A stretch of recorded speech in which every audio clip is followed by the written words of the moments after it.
Are you ready to embrace the best years of your life? Well, welcome to Boomers and Beyond, the podcast that celebrates the 55 plus community and everything this exciting chapter has to offer. Everyone, I'm your host, Antionette Blake, better known as the DE Diva, and every week I'll dive into topics that matters to us the most. From health and wellness, travel, family dynamics, finances, family, friends. We're going to explore them all. Going to have some good advice, but I'm going to ask for yours as well, because there'll be lively topics about aging vibrantly, building strong relationships, and guess what? Making the most of retirement. So go grab yourself a cup of coffee or tea, even wine or juice, and settle in with me as we navigate this exciting world of boomers and beyond.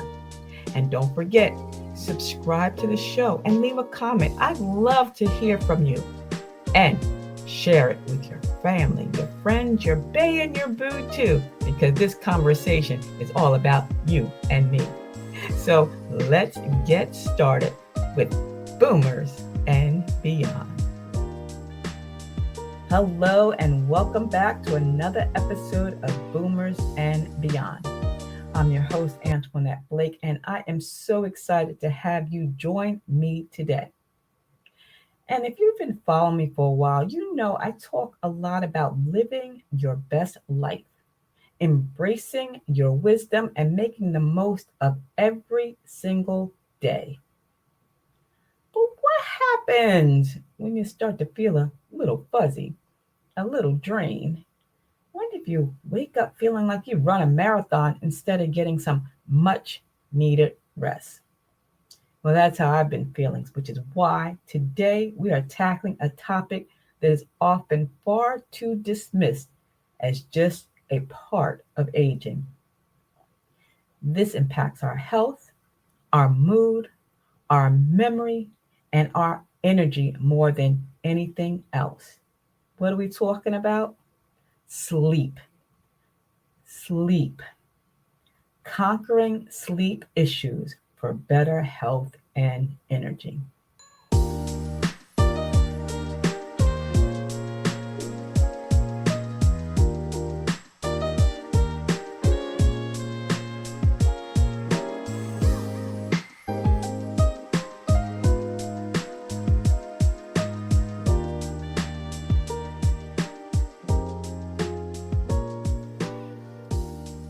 Now you might be thinking, Miss Antoinette, I've tried everything. Melatonin, warm milk, counting sheep, and nothing works. And believe me, I hear you. It's easy to feel frustrated when sleep becomes a battle. But one thing to know, good sleep isn't a luxury. It's fundamental for our health. It's just as important as diet and exercise. And for those of us in the 55 plus community, understanding what our sleep patterns change and what we can actually do about it is absolutely crucial. And that's what we're going to be talking about today. We're going to explore why sleep often gets trickier as we age. We'll talk about the impacts of poor sleep that you may not even realize. And most importantly, I'm going to leave you with some actionable, gentle strategies that you can start implementing tonight to make sure you get a good night's sleep. So grab yourself something to drink, maybe a cozy blanket. Get comfortable because we're going to unlock the secrets to better sleep, because a better rested boomer is a powerful boomer. All right, let's start with a little science, but don't worry, we're going to keep it conversational. Many of us notice that our sleep patterns change as we get older. We might wake up more frequently to go to the bathroom, find it harder to fall asleep, or just not feel as refreshed as we used to, even after a full night's sleep in bed. What's happening? Well, there's something that's called changes in our circadian rhythm. Think of it as your body's internal clock. And as we get older, the clock can shift, leading us to feel sleepy earlier in the evening and wake up earlier in the morning. And sometimes it just gets off a bit. You know, we have less deep sleep. It's called stage 3 and 4 sleep. And these sleep cycles, they have different stages, like stage 3 and 4. Light sleep, deep sleep, REM, rapid eye movement sleep. And as we age, we spend those times in less restorative deep sleep stages. And why do we need deep sleep stages? This is because this is when our body repairs itself and it consolidates our memories. And if you have less deep sleep, means you have less restoration. Oftentimes, medications and health conditions can mess with our sleep. This is major. Many medications that we take for common conditions, for those that may have blood pressure issues, pain, allergies, even cold and flu, can interfere with your sleep. And if you have some existing health conditions like sleep apnea, restless leg syndrome, arthritis pain, and like I said, those frequent trips to the bathroom because we got an overactive bladder can all wreak havoc on our nightly rest. And another factor may be our lifestyle. Our daily routine play a major role. When we have less physical activity, spending less time outdoors in the natural light, consuming caffeine or alcohol later in the day, even too much screen time before bed can disrupt our sleep. Now, I know this may sound, daunting, but understanding why things change is the first step towards making effective adjustments. It's not just in your head. There are real reasons for these shifts, and acknowledging them helps us to approach solutions with more patience and strategies. So, let's talk about a few of the hidden costs of poor sleep. Now, we know we don't get enough quality sleep, and that impact stretches far beyond just feeling tired. It actually sabotages our overall health and well being. And here are some things that we'll often overlook, the overlooked consequences. One, compromised immune system. This is major, especially as we get older. When you're not sleeping well, your body produces fewer infection fighting antibodies. And this means you're more susceptible to cold, flus, and other infections. And I know I don't want to be sick, not me, and I know you don't want to be sick more often either. Another thing that happens when there is poor sleep is an increased risk of chronic diseases. Long-term sleep deprivation has been linked to an increased risk of serious health issues like heart disease, high blood pressure, diabetes, and even stroke. And it can also worsen existing chronic conditions. And let me tell you something. I'm not a doctor. I'm not a physician. I'm not a guru or anything like that. But I'm just sharing some information that I have gotten from either AARP or from my own doctor. So I'm just sharing this information. But if you're having any conditions or concerns, please make sure that you talk to your physician before taking any advice from anybody, including me. Another overlooked consequence that comes with the cost of poor sleep is cognitive decline and memory issues. Now, this is a big one. We know that deep sleep is important for memory. Well, let me tell you, poor sleep can impair concentration, problem solving skills, and memory. It can make everyday tasks feel harder and may also increase the risk of dementia. This is crucial. This is crucial. We need to get our sleep. Poor sleep also causes mood swings and messes with our mental health. Sleep and mood, they're linked. Chronic sleep issues can lead to increased irritability, anxiety, and even depression. It can make navigating life's challenges even harder.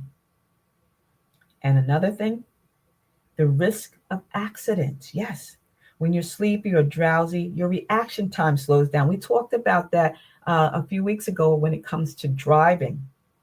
This increases the risk not only of traffic accidents, but falls at home. So safety is always a priority, and quality sleep is definitely very, very important. Sleep isn't just about feeling good, it's about protecting our physical and mental health. It's about maintaining our independence and our zest for life. And the good news is, there's plenty we can do about it. We don't have to just throw our hands up in the air and say, oh, well, I just don't sleep well. I've got to get used to it. No, let me give you some strategies for reclaiming your sleep. Yep. Take action. We got to take action. So we've already talked about the why and what if and what happens. Now, there are some steps that we can do that will make us better. And just pick one or two at first. Don't try to do them all. Okay? First one I want to think about is prioritize a consistent sleep schedule. Yes, yes, yes. You remember when our parents said, you got to be in bed by such and such time? Well, now we're going back to that. We don't have our parents telling us that, or if we do, hey, God bless you. But we got to go to bed and wake up about the same time each and every day, even on the weekends. I know I love sleeping in on the weekends, but doing this helps to regulate our body's natural circadian rhythm. And we talked about the circadian rhythm. Remember, the circadian rhythm is that internal clock. We want to reset that and make sure it's always right and tight. So going to bed and getting up about the same time, even on the weekends and holidays, is important. Creating a relaxing bedtime routine. You know, when we were little, when we had kids, when we were younger, we put our babies to bed. Winding down is essential. Before you go to bed, an hour before you go to bed, dim the lights.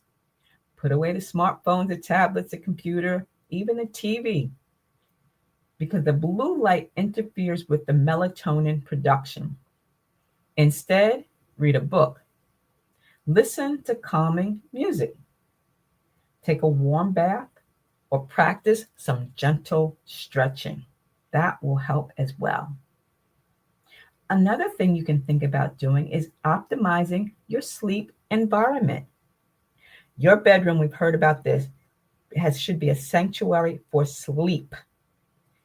Use blackout curtains or an eye mask. Yes. Should be quiet. Using earplugs or white noise machines can help. I know I need a cool room because I wake up in the middle of the night hot as heck. Most people sleep best in a slightly cool room, around 60, 67 degrees, and comfortable. Invest in a good mattress and some good pillows. Yes. The fourth thing I want you to think about is be mindful of your diet and what you're consuming. Cut off caffeine, early afternoon. I've heard people say, I can drink coffee all day long. I don't know how they do it. But if you can and you're finding yourself, it's hard to sleep, cut back early afternoon. Alcohol. I know. You may think that alcohol makes you sleep better, makes you feel drowsy, but actually what it does is it disrupts your sleep pattern later throughout the night. So try to avoid having that glass of wine or that drink or that beer, whatever the case may be, close to bedtime. And last but not least is heavy meals. I know most of us don't eat a heavy meal, but if you do like a heavy meal, avoid having it too close to bedtime because it takes a lot of energy to digest and your body will not relax if it's trying to digest a very heavy meal. So cut back on that caffeine, the alcohol, and avoid the heavy meals too close to bedtime. Another thing you might want to think about is getting some daily exercise, some daily activity. This can significantly improve your sleep quality. I'm not talking about an intense workout too close to bedtime, But in the morning or early afternoon, that's a good time. Stretching, walking, Tai Chi, something like that is really cool. And if you don't know, what to do, you can look on YouTube and see exercises for those over the age of 50 or over 60. Even line dancing, not too close to bedtime, but that'll work you out as well. Another thing, get outside. I know, especially in the morning. Natural light helps to regulate your circadian rhythm. And when you first wake up, if you don't get outside, open up the curtains as soon as you wake up. Let that sunshine in. And last but not least, and this I don't have a problem with, but if you do, try to limit your naps. Nap shortly or smartly. If you take a nap, keep it short, 20, 30 minutes early in the afternoon, because those long, late naps in the evening after dinner might make it harder for you to sleep at night. So those are just a few strategies to help you reclaim your rest. And like I said, they don't have to be done all, but one or two, see what happens. And I want you to let me know if you have changed your sleep schedule, what is your bedtime routine? Is there something that you like to do that makes you sleepy? Share that, leave a comment. And if you're listening to this after it's been posted on my blog, adelblogger.com, leave us a comment as well. Now, I know sometimes nothing natural works and you really need to see a doctor. If you consistently have trouble falling asleep, consistently have trouble staying asleep, maybe you snore loudly, you wake yourself up, you're gasping for air, you're really sleepy during the day, even after you've slept all night, this is time to talk to your doctor. And like I said, everything that I'm talking about here today, make sure you talk it over with your physician. Give them the link to this show to see if maybe they can offer something additional for you, because things like that, they could be underlying sleep disorders, sleep apnea, and this is treatable. So have your doctor assess your health conditions, review your medications, and he may or she may refer you to a sleep specialist if necessary. So, make sure you talk to your doctor, because your health is your wealth, and you need to make sure that you are comfortable with anything that you're doing to ensure that you are here for the longest time that you can be. So, to my amazing listeners out there, remember, taking control of your sleep is one of the most empowering steps you can take for your overall well-being. It's not about perfection, it's about progress. May I say that again? It's not about perfection, it's about progress. So start small, be consistent, and be patient with yourself. Remember, a well-rested you is a happier, healthier, and more energetic you, ready to conquer anything that comes your way. So again, leave us your sleep tips. What are you going to try to do? If any of these tips that I gave you today, are you going to try them? I want to hear from you. Connect with me on social media and use the hashtags boomers and beyond. So again, thank you, my friends, for joining me today on this episode of Boomers and Beyond. And until the next time, take good care of yourselves. Get some rest and keep on keeping on. See ya. It's the DE Diva, a.k.a. the Delaware Blogger. I want to thank you all for tuning in today's episode of Boomers and Beyond. I hope you enjoyed the show. And don't forget, subscribe and leave a comment and share it with your friends. You can find me on all my social media platforms. And you know what? This podcast is on Apple and Spotify and Google and iHeart. They're all out there. Just ask for Boomers and Beyond. And if you have a question or a topic suggestion, send an email to me at ablake48@gmail.com. And if there's a topic that you want me to explore on this show, make sure you leave that as well. I'm also actively seeking sponsors who cater to the amazing 55 plus community. So if you have a business or a service that aligns with my listeners' interests, I'd love to hear from you. Send me an email. You know how to do that. ablake48@gmail.com. Don't forget, join us next Saturday for another exciting episode packed with information and inspiration for living your best life after 55. Boomers and Beyond is hosted by Buzzsprout, and the music is by Mass O Beats from freetouse.com. See ya, it's the DE Diva.